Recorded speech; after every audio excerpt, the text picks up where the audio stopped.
JDCap26, just to tips and Pearson Hobbies. And here we have a dual dock. Behind we have a 5-inch SATA drive, and in the front we have a SSD drive. You could put either the same of two drives, or you could put two SSDs. They'll fit. And it has a power button in the back, and it hooks up by USB either into the computer or by a hub that is hooked into the computer. And it also has to have power, so you have to plug it into the wall or a power strip. It's very easy to set up. Before you set it up, plug everything in without the hard drives in, and then put one hard drive in at a time.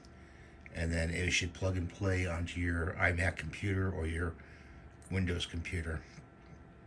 I use an iMac, and it was very easy to set up. Just give it time. So that's what I want to show you today.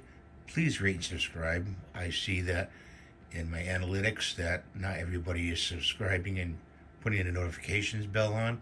It's very important if you put the notification bell on to get my videos and to see what's going on my channel. So I thank you. Have a nice day. Bye for now.